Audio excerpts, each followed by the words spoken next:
all of that stuff is, it's nuts. more complication is adding, and it's none of your bleeping business. It is not. Yeah, but once I'm subsidizing it with my tax dollars, it becomes part of my business.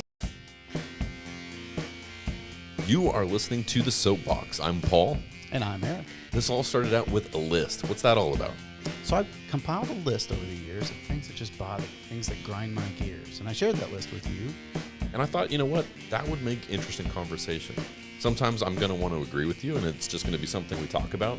Other times, though, I'm going to want to steel man the opposite position because I think that's just interesting conversation. Yeah, and keep in mind, I'm always right, but Paul's just a really good debater. Hey.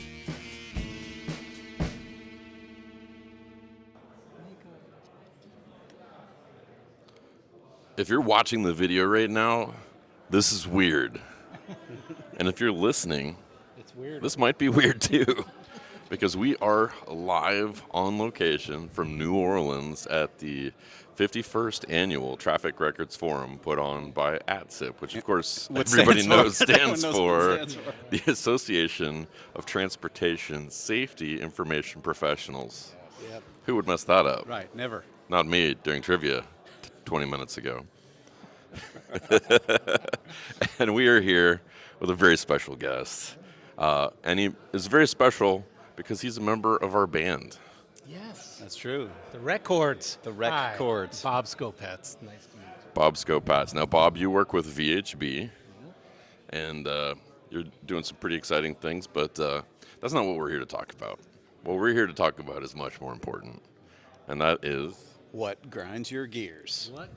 What grinds my gears? So I got 5 things, and these are in no particular order.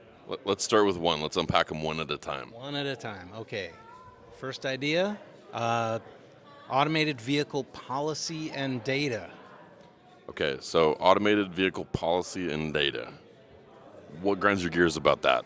Okay, so the biggest thing is there's this huge potential for reduction in crashes using automated vehicles, getting the human driver out from behind the wheel. What we don't have is what I would call consistent, believable proof of that concept. We have a lot of people saying this is going to be great. And we also have a lot of people making claims about how the industry shares information about crashes, and so they all get better. When one crashes, everybody shares, and it's not true. So I got some ideas on what they could do to make that better. Now, this is a domain I don't know a whole lot about, so the pushback I would probably give on automation is maybe the pushback that's the least data-driven, and that's feelings, right? Yeah. Scary. I like my feelings. Well- I like my sense of freedom.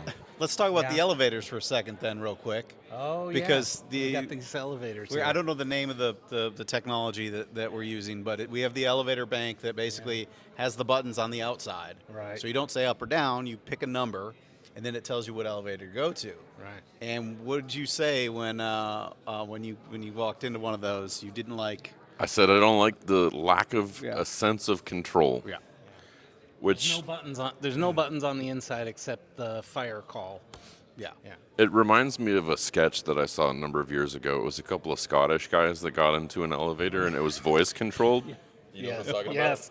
Yeah. Doesn't speak Scottish. about? Like, what are they doing putting a lift in Scotland that's voice controlled? And then they spend the next 5 minutes going, like, 11, 11, try to say it like an Englishman, 11. I remember this. So yeah, that perfect for me perfectly encapsulates the feeling, right? Like it's not necessarily that it's going to be worse technology. Maybe in some sense it could be, but I want to hop in and I want control. You want control. Yeah. Yeah. So there is that comfort level, and for most people, it's giving up control is scary, and change is scary.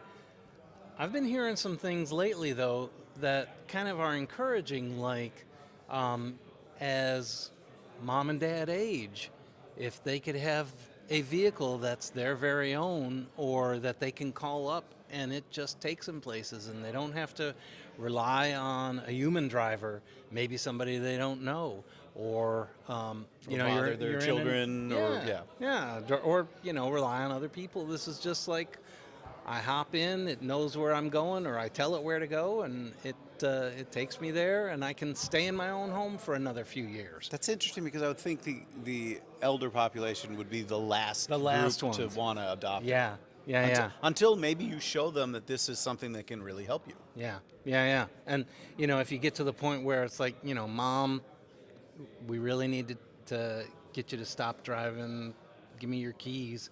And it's like, well, can I do that instead? And then it's good. So I've got a suggestion to make this more marketable. Yeah. Have you seen like the situation where little brother sees older brother playing video games and wants to play too, but lacks the ability to play the game, so you just hand him a controller that's not plugged in? Not plugged in. Yep. Yep. So what I suggest is that we add a console that's actually like its own video game, and while the vehicle is taking you where you want to go, it has a heads-up display where you can shoot other cars. I thought you were going to That's say awesome. just make it look like pretend that they're driving. Yeah. I had one of those little steering wheels in the car in the back seat. I'm picturing Maggie on Simpsons, yeah, right? And Exactly. Yeah. So would VHB be interested in prototyping one with the little horn that we can go beep beep? I love it. I think it's great. Let's do it. Let's do it. So what particularly about the data would you say is the thing that's grinding your gears here? Because I know it got us a little off of your original point. No. So my big thing is what we need is a clearinghouse, anonymized. That's fine. We don't have to identify which company's vehicle screwed up or contributed to a crash.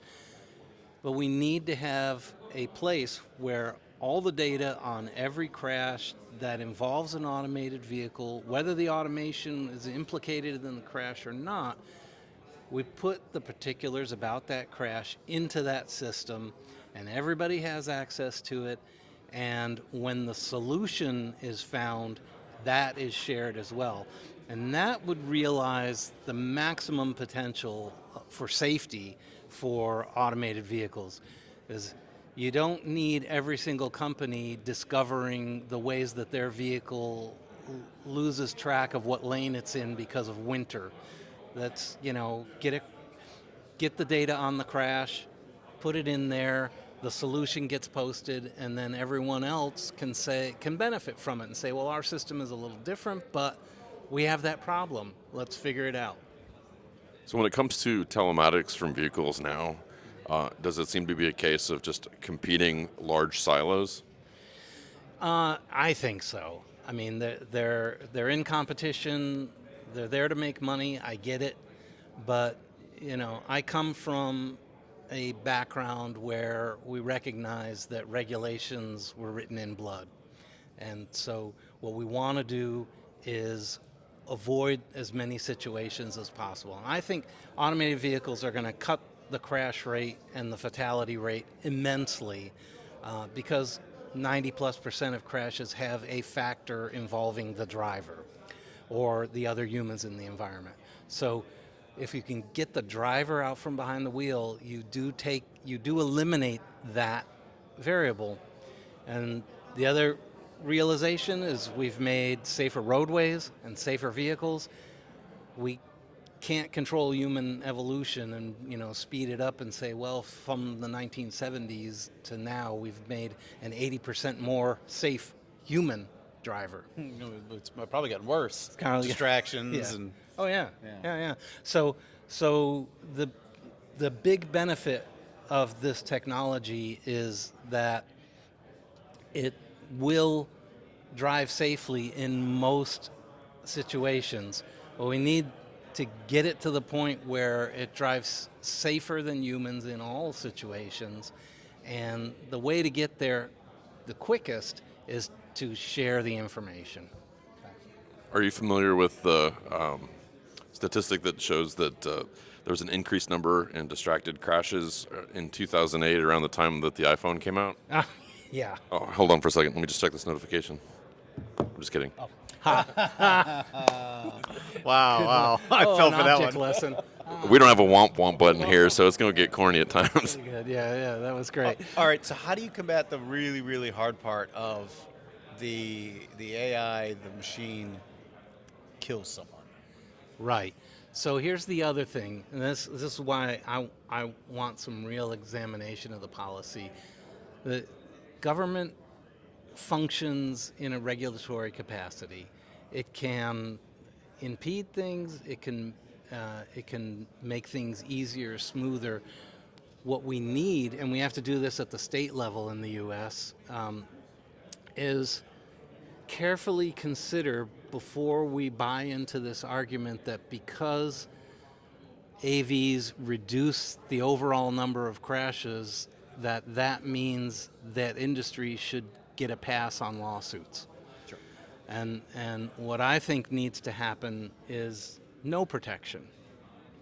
If you contributed to the crash, it's just like it is today. You have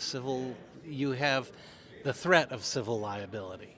You can be sued. You probably will be sued. Won't that impede innovation? And I mean, has it impeded innovation in the past? In some ways, yes, but the reality is that there's an awful lot of money to be made here, and one of the forcing functions that's going on is they don't want to pay the lawsuits. It's not that they can't afford to lose a lawsuit here or there.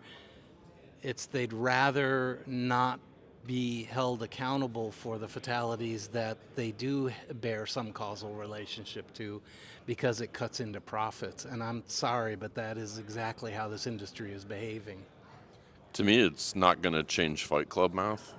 In Fight Club math, if you remember Edward Norton's character in Fight Club, he was an insurance adjuster. Yeah. And he said, we just look at a product recall and we say, okay, does the cost of the recall exceed the cost of the lawsuits that are going to follow once our product kills somebody? And if X is not greater than Y, we don't do the recall. Right. And that's the Pinto fallacy, right? They looked at it and said a $5 part on all these literally millions of cars that they put out, and the cost of the recall, and they calculated how many lawsuits or how many deaths they thought that would involve, and they were wrong, and their calculation was way off. I kind of think that's what's going to go on here too. It's like crashes are going to become exceedingly rare, and I'm all for that, and I want this technology. I want it out there. Even at level 3, I want it out there because it helps. But when we get to level 4 and level 5 and there's not even human controls in the vehicle except a panic button to shut the thing down, then when crashes occur and you can trace it back to, well, you didn't train the vehicle to deal with this situation, which actually arises on the roadway at some frequency. So there's a flaw. And that has to be answered for in the way we do things in our society. We are litigious. That's true. But like you said, though, if we're sharing the data, everyone can benefit from Right. how to fix it. Right. And I'd be all in favor of increased accountability for those who don't share. I think if you don't contribute to the solutions, then when your system screws up, you've got more exposure. Ooh, that's interesting. I I like like that. it, yeah, because that still allows for a less regulatory, more free market solution. Yeah, and I'm totally in favor of a free market solution, because I think the way this stuff happens is there are people willing to invest in it because they can make some money. The level of altruism that it would take to get AVs out there by regulatory fiat is just impossible. But if what happens is people want these vehicles and they are willing to pay a premium for them, or the costs come down because the stuff is getting more and more routine, which is, it should get there, that'll be great. I'm all for it. Yeah, I just don't want to give away everything. I don't want them to have immunity. That doesn't make sense to me. That's a recipe for recklessness. Like we're not responsible, or we won't get sued for it.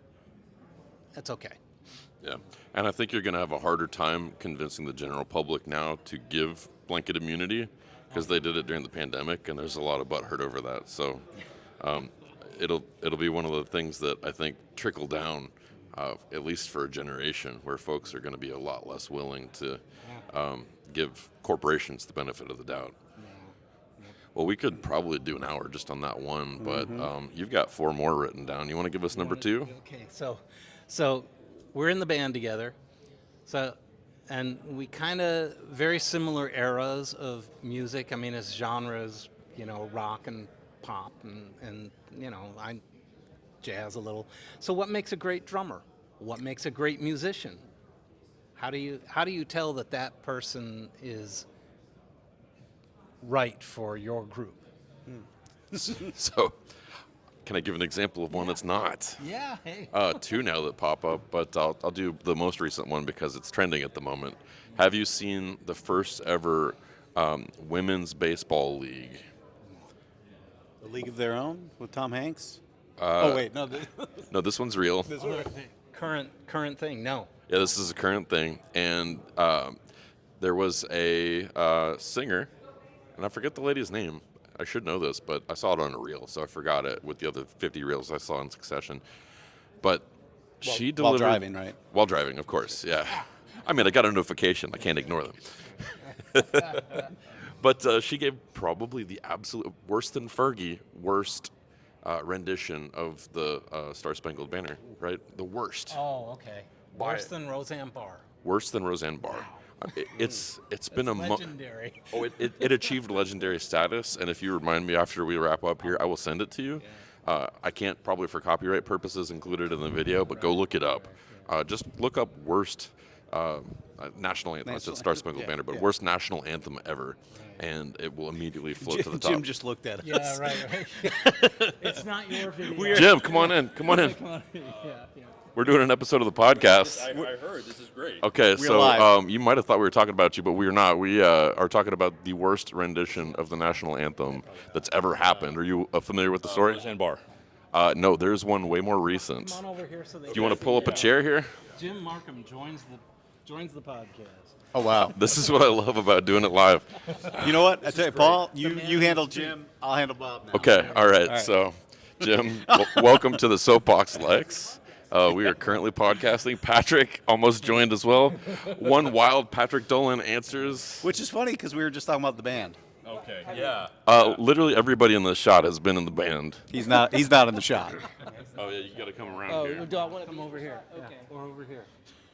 Is this the only one you guys are going to do? Anyway. It is not. No. So We're if you gonna do want it to, tomorrow. Great. I'd love Is that. there, awesome. is there a Catch us pup later. that can Yeah. walk through here now? Oh, that's great. We got a No, pet walking through. the worst Sorry, I Will. know of is Roseanne's Yeah. terribleness. So Jim, I don't know if you can hear it in the timbre of his voice, but dude's got some bass vocals.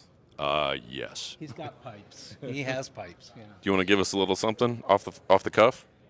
Old Man River, that old man River, he must know something, but don't say nothing. He just keeps rolling. He keeps on rolling along.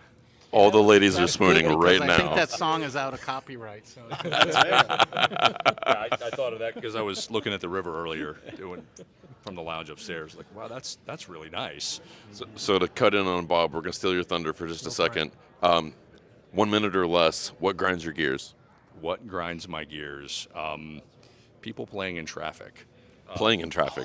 Yeah, so we had a problem near my house where people were just trying to cross the interstate for reasons. Oh, and yeah. the best part with that was we figured out if you put up a glare screen on top of a concrete barricade instead of a 3-strand cable barrier, people just stop walking across. It's been wonderful. Like I haven't seen anybody in a year and a half since I got it done. So it's the kind of thing where it's really low-hanging fruit. That and kids not being buckled up. okay. Fantastic. That's the worst part of my job. 100% is Dealing with the child fatality. and it's the only one in the vehicles because that was the only person that wasn't buckled in. During the pandemic, our neighborhood, we live not on a cul-de-sac, but it's a corner street, a street that connects two other streets. You don't need to drive on the street unless you live there. So Right. everyone assumes that just means it's safe. So they let all the kids out there playing and hanging out in the street. And of course, I'm the traffic safety guy on the street, and I'm like, guys, you got to stop this. And of course, then I'm the buzzkill. and everyone hates me. And so then they get the little slow children at play plastic things. You know, Yeah, without the comma, so it's slow children. Right, exactly. Yeah. And they're like, this is not going to slow down a car. No. So yeah, I was the jerk in the neighborhood forever. Yeah, Go or out you're like, there with your hair blow dryer and point it at the vehicles. It's a good. it works. Except this generation is like stupid enough. They're not going to think it's a radar gun. They're going to think you're threatening them. Yeah. Yeah, don't do that. No, that's the summary of like what grinds my gears. People playing in traffic and people not wearing their seatbelts. Like in this space, that's the easiest things we can do, and like it's just dumb. Now, Yeah. Okay, so I come up with silly, stupid stuff to talk about. And okay. Well, I was about to say it. Serious. So let's hang our transportation professional badges at the door here. What about personally? What grinds your gears personally? The fact that there are people who are smart enough to use AI and not smart enough to know that it's given them an aggressively wrong answer, but said so authoritatively, and they're not smart enough to see that it's wrong. And so the AI companies are using feedback from these individuals to steer the way the models are being developed, and those of us who are smart enough to see it being completely wrong are further down the bell curve and not weighted heavily enough. Is this strawberry? Have you seen Spell Strawberry? I've How not many seen Rs that are in one. No. strawberry? So the newest one is GPT Live. Okay. So if you've not seen that or interacted, they tried to make ChatGPT's voice chat feature better. But basically, they bolted on a lightweight front end that responds more quickly. But you can literally hear it speaking before it's done thinking. Yeah, that really grinds my gears because I talk to AI a bunch while I'm traveling because I drive to work. That's a fantastic answer, Jim. But it's not just that. It's also no. But wait, there's more. Jim, thank you so much. We appreciate you, bud. Yeah, I'm gonna bail out. Yeah, Good to see you, Jim. guys. Good to see you. So, Bob, that was a great drive-by. Yeah. we were on number 2 here, and you're going to have to Yeah. refresh my memory here. What makes a great drummer? What makes a great musician? You know, why would you want one person over another in your group? So after my corny answer, I have to deflect here to the actual musician because I'm not. I'm in the band, but all I do is sing. I guess for me, being in a lot of bands over the years and being in bands with rotating players, like I've been in a lot of bands with a lot of similar people, and one thing I've noticed over time is agreeableness is really, really important. Is that, Amen. okay, yeah. Amen. I mean, that is just so important. You get in bands with egos and what divas. What we got one on our badges, right? Mine just says you're on mute, You're on which I hope is not true right now. Yeah. Anyway, Yeah. And that's the secret of life, and don't ask me to repeat it. Yeah. I will say this. I do think that as a non-musician, there is like a certain je ne sais quoi, right? A star caliber, like a quality of being able to work the room, be able to see who's in the room, and put on an actual show. I can think of a fantastic guitarist, Stevie Ray Vaughan, right? Yeah. Who most people can't name one of his songs because, while he's incredibly talented, I don't think he has the showmanship. So, I mean, that is interesting, and I'm not worried so much about acquiring fame. I'm thinking like I enjoy playing music with other people, and I like it to go a certain way. And if I've got somebody who is super talented, but you can't deal with them, I'm like, I'll make excuses and not show up ever again because I don't need that. And the older I get, the less tolerant I am of that stuff. Like it's the ego, it's the not wanting to listen to other people, because that translates to when you're playing. If you aren't listening to the other people playing, and that's my thing about what makes a great drummer. You got these people that can play really well, but they don't follow each other, and the drummer and the bassist have to get along or the whole song falls apart. The drummer has to be listening to what the singer's doing too. And I play drums, that's my main instrument, but it's a thing where if you can sit down and be friendly with each other, interested, communicating what you think would improve things without being a jerk. Yeah. You know, it's really, this is probably something that should have been on my list years ago, but I've always thought, you're in a band, you've got a group of people, and something goes wrong. Would you rather be right as a player, or would you rather it sound good? And anyone who answers, I'd rather be right. I'd rather be right. Is just out. Just And out. there are people Yeah. like that. Oh, yeah, There are there people are. like, Oh, I yeah. don't care if all three of you guys were off, but you're together. I'm right. You guys should catch up with me. Right. And there's no, when you're live, you're on stage. There's no doing that. You Right. can't. You You can't- cannot negotiate who's the right one and decide. You go with the majority. Right. If everybody, in most cases, you follow the drummer or the bass player. You when you get into the, because the guitarist and the singer usually have liberties where they can cut out and come back in. But I would say minus the statement for most relationships go with the majority. This just turned into a relationship podcast, didn't it? you know what? So it works with sports too. I've yeah. done stuff with youth sports where we're doing some kind of a training, and the kid wants to win, and I was like, Right. "Do you want to win this like stupid little scrimmage that we're doing right now, or do you want to get better as a team?" Right. And I had Right, one right. kid tell me, "Oh, both." I was Both. like, "No, you don't get No, both. yeah, we don't get Which both. one is more important to you? Right. Winning, scoring a goal, or getting better as a team?" And I could not get the kid to admit it. Couldn't figure So it out. to me, it feels the same. Yeah, It's, I don't have experience as a coach, but teaching in general. That's working on skills and knowledge. You're so much better off with anybody who's willing to listen, try things, and not be insistent on their point of view only. I think so. So that one we don't have any disagreement on. I don't think it's really. This is, I mean, I could give some examples. Probably the most famous one for me, I would choose Ginger Baker as an acknowledged fantastic drummer. And yeah, he had drug problems, but the bigger problem he had was he was just a flaming jerk. And they all. None I of them wasn't got sure you were along. going to say jerk. I didn't know what passes, what have to be bleeped out. So, He's a Cockney, right? I mean, come on, guy. Hey, now just because he's British doesn't mean no. But he was famous for just storming off or doing his own thing and just being and yeah, the in a three-person group, two of them hated each other Yep. at any given time. Right. I mean, So- we're describing Cream, but we could also be describing the Police. Or we could be yeah. we could be describing Oasis. Maybe one of the most infamous because they needed consensus among two, and those brothers hated each other. The Gallagher brothers. So there are famous stories about Ray and Dave Davies in the Kinks back in the '60s. I mean, fistfights on stage at a show. I mean, how much more rock and roll can you get though?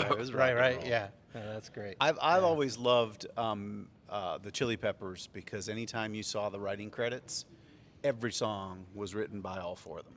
Right. Yeah. Right? Yeah. And I always loved that because I know there are great songwriters out there and they need a band to back them up. That's great. But when you're a band, like a rock band, Right. you aren't just one person writes all this. Like So there's actually an additional By the time it's incentive there gone too. Through the grinder, it's everybody's. Yeah. to the The additional, I'm learning how to manage the microphone here. The additional incentive is royalties. Yeah. A lot of bands, if they list themselves as the sole writer of a song, they're going to get a higher percentage. The band's going to get cut out, and the record label ends up saving money, even though one person gets paid more, which is what happened to the Smashing Pumpkins. Oh, yeah. But Red Hot Chili Peppers were looking at that long game and saying, each of these guys is very important to this unit. We want the royalties to be paid out fairly. So even though Anthony Kiedis could probably have, minus Flea maybe. Yeah. I know Chad Smith though too. I mean, Oh, it's true. some of those rhythms were just Yeah, Chad Smith could be easily replaced by Will Ferrell, but the rest of them, easily. I'm gonna need more cowbell. Yeah. He will need blanking on his name. When he did the drum off. Oh yeah. Will wasn't actually playing the drums, It was. He played for Philadelphia Experiment, but that's not what he's known know for. him, yeah, I don't Anyway, know who he is, the drummer on. You know who he is. Yeah. Probably know who he is, but Yeah. not from his Yeah, description. no, It made for great TV. it did though. make That for was great TV. Yes, Yeah. Cool. All right. So number 3. 3? Okay. So this is going to sound Questlove. Yeah. Questlove. Questlove. Oh, there you go. I was just like tip of my tongue. Good throwback. So he was probably playing the drums for Will Ferrell. We'll just cut like 30 seconds there, and it'll be like you said it. Yeah, there you go. Okay, so a little bit random, but this number of human lifespan should be theoretically around 140 to 150 years if we could deal with all the diseases that are currently, killing people, and slow the aging process using methods that are either possible now or very likely in the near future. It won't probably be available to people of my age, but not that much younger than me. They're going to have treatments that you could start early enough in your life so that you avoid senility, you avoid all the complications of just simple aging, and everybody will expect to make it to 140, 150, barring accident. Wow. Scary? I actually found one that works in the opposite direction. Lots of caffeine, carbohydrates, and a lack of exercise. So, yeah, I'm bringing that average back down. And I'm doing that because of arthritis and a grumpy attitude about life. So, Yeah. Taking up smoking too? Or? thinking about it, yeah. Yeah. So there's a lot of cigar stores right outside the hotel here, So. I don't like the taste of it, but honestly, I'm just doing it for the reduced lifespan. So, Yeah. hot dogs, I'm supposed to start eating them too. Apparently, sulfates. I wonder what quality of life would be like if you. I mean, if you slow down aging, I guess Yeah. that makes sense. Yeah. But I mean, at some point, are you getting kind of tired of things? And I mean, it's totally going to change the work. Yeah. If you're retiring at The Social Security office is going to love raising the retirement age to 120. right. Right. I mean that, and the social implications of people still retiring at 65 and living another 80, 90 years. Yeah. That won't work. What does that do for? I mean, just even having children. I mean, you're going to be. Well, the birth rate's in decline right now. So if the technology happens to catch up, that could be the thing that we need to sort of correct for the fact that folks are postponing having children with the idea that they will later in life, but then a lot of them don't. Right. Well, but if they So you have your first kid at 100. I mean, yeah. It's like, named him Methuselah. There you go. Yeah. Yeah. It's interesting. Yeah. I don't. I think it's like a lot of things. We're probably more likely to do it and not worry about the consequences until we experience them. Because even with our lowered birth rate, the world population is still doubling way too rapidly, and we're going to run out of resources unless we have another technological miracle to save our butts every time. There is an easy solution to this as well. We just tell everybody that SpaceX worked, and we start sending the ones we don't want to Mars. Whether they get there or not. I mean, I'll start a list. We don't report back because we don't have that centralized database. So. it's a data problem. Don't worry about it. Yeah. Yep. Oh, they did. They made it. Sure. I mean, they might make it. It's all about the quality of when they get there. This is like the opposite of Silo. We could have like an Yeah. image they can go watch of what it's like on Mars right now. Everyone's having fun and AI is caught up to the point yeah. where we can be like, Dad, how's it going up there? It's fine, son. right. Yeah. Oh my gosh. Except we're going to end up with, it's fine, but that's not all. Not this, but that. Strawberry has 2 R's. Yeah. We're all going to need like a code word for AI, aren't we? Yeah, that's a good Oh point. my gosh. Yeah, that'd be good. We should have that. So. Yeah. I keep looking at my watch because this Yeah. lets me look at the timer. Okay. Where are we sitting right now? We are sitting at About 30 minutes.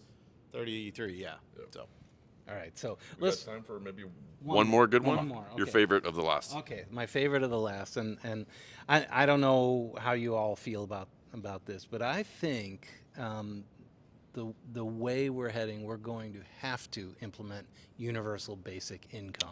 Yeah. Yep. You love that idea, don't you? No, but have you heard this on the podcast before? Because we have discussed we this. talked it, yeah, a You little did bit. this one. But No. a long time ago. It's been a long time, and I feel like probably you're going to bring a perspective to it that hadn't been considered before. So do you want to lay out for me?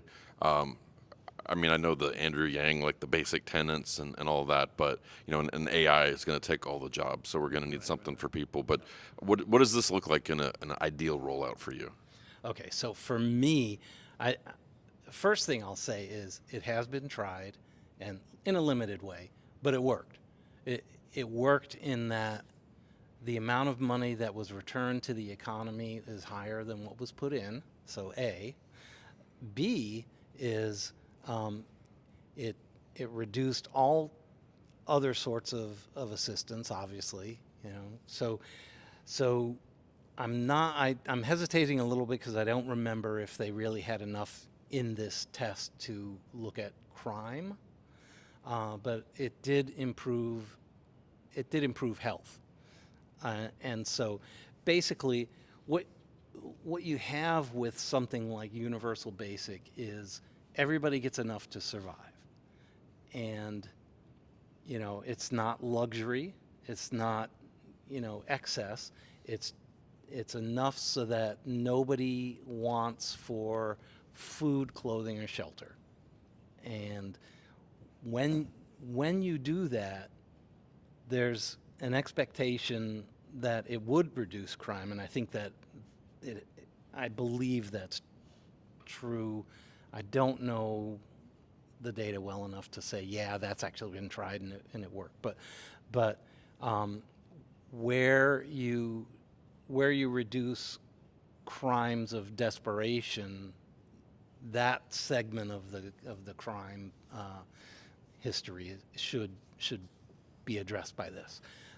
So that's another thing to think about. I think it's a really tough sell in our society in the U.S. because we have this Puritan work ethic, and the very idea that someone gets something for nothing is anathema to our culture, even to the point where, you know, if you can provably show that there is a segment of the population that is ripping off everybody else, nobody cares about that if they're the wealthy class, because it is assumed that they got their wealth through hard work and dedication. And that's the equation that we have: is you're wealthy, you must have earned it, versus you're poor and it's your own damn fault. You know, you should have done something differently and then you would not be poor. Yeah. So you've laid out a number of compelling points, and I may do it injustice, so please feel free to reach for the microphone and tell me to stuff it. I knew this would be one that you in particular would push back against, because I know a little about your feelings on things, and I'm not rabidly one way or another, but I'm certainly left of center. Sure. I'll say it. I'm in a position where I could be convinced, but it would need to be evidence-based. And Yeah. so I have seen a number of times where some of these resources have been rolled out with the blanket philosophy that we're going to do good. And then in the attempt to do good, we do a lot of destruction along the way. And it's sort of the idea of don't feed the animals or the animals will stop learning how to feed for themselves, right? And I don't want to treat people that way, because people aren't animals. Right. We're a different breed of animal. However, when it comes to basic human dignity, I think a large part of our dignity is derived from the work of our hands and the sense of purpose that we have in life. And this is maybe one of the existential crises of AI that's not being addressed currently. worried about where it's getting its information. We're worried about who's training it. We're worried about algorithmic bias. We're worried about water and electricity consumption. But we're not really worried about, aside from jobs displacement, the impact on us as people and our sense of purpose. Right. And I saw just a sneak preview of that during the COVID lockdowns, where people were at home, many people were without jobs, Right. folks were on government assistance, and we saw an increase in numbers of addiction. We saw increases in spousal abuse. We saw increases in aggressive driving and traffic fatalities. Speeding for sure. was the big Speeding. one, yeah. But all of these, I think, were suicides, absolutely, which we're still seeing the impacts of 6 years later. And I worry that a universal basic income without some strong caveats for how it can be used could potentially lead to outcomes that are unintended, even though the universal basic income has in and of itself a positive intent. Right. So we'd really need to look at the downstream impacts. And I don't know how do we control for that? Yeah, so I've this gets into the realm of speculative fiction more than the reality of these programs, but I do think there are ways to do this that would work. Like if it were part of the social contract that it's understood that you get universal basic income, but for that you put in shifts, cleaning. You do things to make the environment better for all. You volunteer at places. You do things that are contributing, and that if you're unable to do that for physical or mental reasons, that's a different story. But for everybody who is able-bodied and mentally fit enough to do those kinds of things, that would be expected. Yeah. And enforced. And I think that's okay. It's not the same as everybody's getting a government job and you get $30,000 a year for going around and painting over graffiti or whatever it is. But you get I think it needs to be baked into the program that there's a contract, a social contract. But UBI we're talking about here though isn't like replacing a job, right? Not necessarily. Right. It Like could, Andrew but it Yang- wouldn't necessarily. No. Right. I think it was more of a make it easier. I mean, really to target, like you said, food, shelter, and clothing. I mean, if there was enough money that you could get when you're down on your luck to cover just those basics. Right.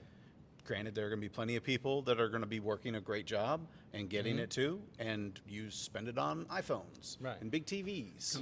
And that's how it comes back into the economy. More than what gets put in. The economic counterpoint that I would bring to the table is one that I have never seen anybody account for, and this is one Yang had trouble with. This is one when Bernie Sanders was asked the question about how do we handle this. The best answer he could come up with was, I'm going to do my Bernie Sanders impression here, so bear with me. So, well, there's smart people. We got smart people, so we'll just get the smart people to figure it out. And it's like, that's not an answer. What that is a hope, and if you hope in one hand and you grunt in the other, you end up with two handfuls of crap. So that's the Ross Perot answer. Well, Have my smart people take care of it. yeah, and he wasn't famous for being a thinker either, was he? No, he was not. He was. You notice he didn't actually, win the election. Yeah, I just worry that, and this is the economic question. If you're only supplementing the bottom, once you push the bottom up, the top really. The ones that are in control of fixing profits are going to maintain a fixed profit. And as long as the floor rises, the floor pushes everything under it up. And what the consequence that I've seen through inflation in the past is anytime you increase minimum wage, and I'm not against increasing minimum wage, I think it should be tied to consumer price index or something. Please. Yeah, some sort of function of purchase in an economy. But if you just blindly throw cash at the bottom, the top says, well, we need to make more profit because the bottom's making more. And what you see is a crunch in the middle. And so small business owners can't afford to continue to pay their employees, and the cost of goods goes up because the ones that are at the top that are fixing profits are going to make whatever percentage profit they were going to make. The ones at the bottom have more buying power, and it's the ones in the middle that tend to feel the crunch. So if we could find a way to say, okay, your universal basic income is tied to you as an individual, and maybe instead of getting cash to do with as you please, you get an energy credit that's paid to the energy company on your behalf. You get a grocery credit that's tied to you at the store, and maybe you have to present an ID to show that it's you. I don't know. I'm not sure what the... Yeah, those ideas make sense to me. You know, I'm not in charge of the thought. You know, the whole ball of wax here. Go ahead. I've definitely heard argument about regulating, was it SNAP or different, Right. food services like that, make it more expensive to deploy, make it more complicated, and they usually end up failing because Right. now you've it's far easier to just give money and just know that people are going to take advantage of it. And it works to do that. It does, too. yeah. Like Well- you give a poor person money by 5 o'clock, it's back in the economy.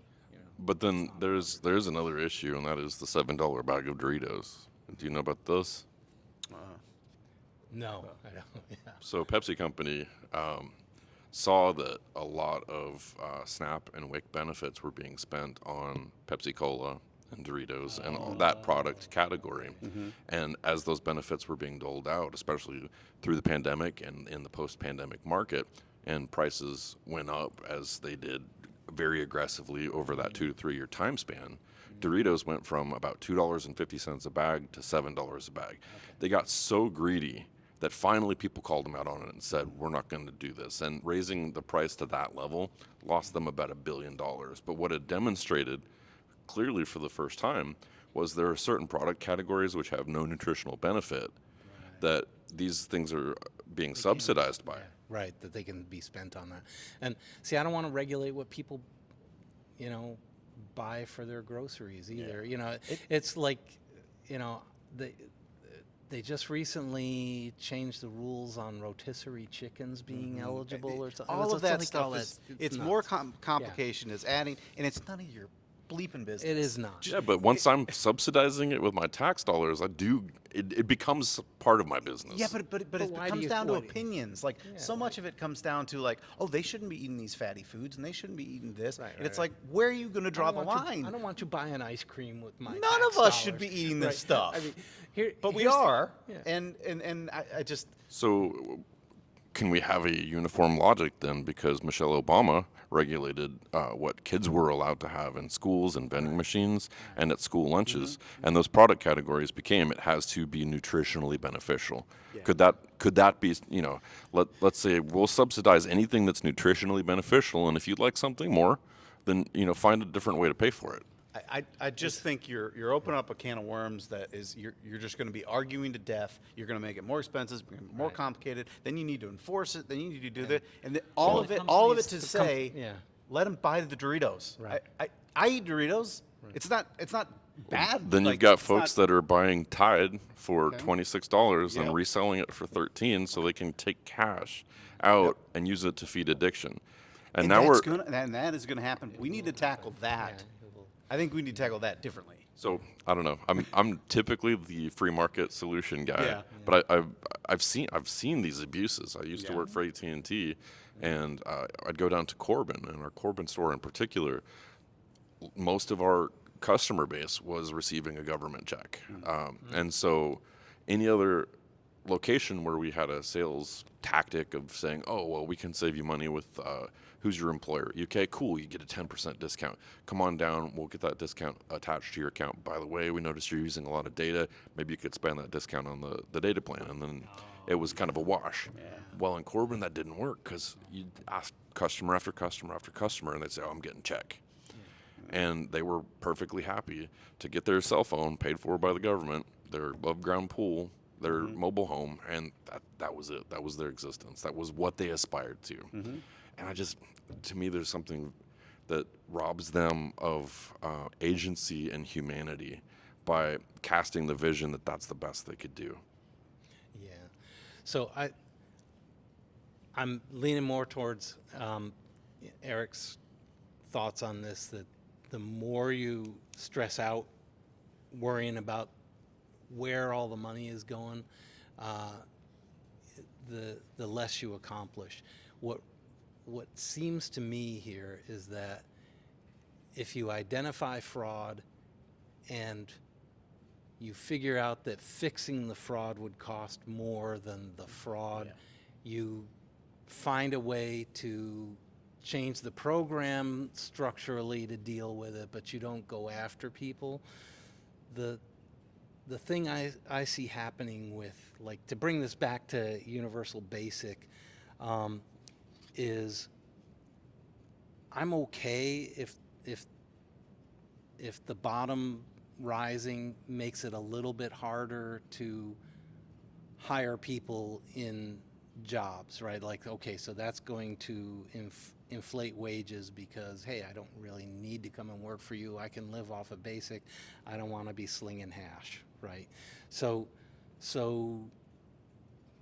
that kind of thing will probably happen, but it needs to happen right now anyway. You know, people are working for $7.25 an hour and working 3 jobs, and that shouldn't happen. That doesn't help families. That doesn't help our education system, and it doesn't Mental help health. anybody. Yeah, it doesn't help anybody. But that's what we're wedded to right now, and I think, I think we have seen that a little bit. In 2026, we've seen the largest number of employable Americans not in the job market in history. So I do think that you're seeing some folks that are saying $7.25 an hour is not worth going to work. I'm just going to take the alternative, whatever the alternative is. So And right now, the alternative's not great. No. Right? Yeah. We're No, talking no, talking about making it better, Right. so that maybe my thinking is you do something like this, and now your people in Corbin have more dignity. They've got less stress, less mental health. And I don't know. I love your idea that evidence-based is the way. I mean, let's it try has this to be places. Let's evidence-based. try I this like places. that, yeah. But my suspicion is you get rid of the hunger, you get rid of the stress, you get rid of that. You take some of the burn out of it. That government check you saw in Corbin's not cutting it. It's not enough. as long as it was implemented in a way where it didn't just spur hyperinflation. Yeah. Because again, if right now the value of $1 is whatever labor you're bringing into the marketplace, whether that's creation of goods and services or the provision of individual services provided, right? So you being compensated, whether that's slinging hash or whether that's slinging data, we're all slinging something, and it requires value that we're bringing to the table. And I think where people get uncomfortable is the notion that some people are more valuable than others. Yeah. Because that's, that goes against the idea of equity. That goes against the idea of, everybody is wonderful and beautiful and has purpose and has value. But the reality is that if I show up and I say, well, my skill set is that I can hammer nails. Okay, well, here's a screwdriver. We need to put screws in. Well, I don't have that skill. Well, you're worthless to me. And you may be Screw you. You may be a child of God with infinite cosmic value, but to a guy that needs you to hammer nails or to put screws in, you're useless. And so I think that's what economics is. Economics is a statement of function. It's a statement of individual value within a marketplace where we are bringing value to the system. And this is where AI gets scary, because AI is robbing us of that value. Right. Yeah. And I did want to address one of the things you said about hyperinflation. I think the data are really wonky about this. Like, you would just automatically believe that if minimum wage increased, inflation would increase. But there's enough data out there to convince me that most of the time, inflation precedes wage increases. It's not always. And so, people with the opposite view can go and look and say, well, look what happened here. Wages increased and then inflation went crazy. But most of the time, inflation goes up, pressure on workers increases, and finally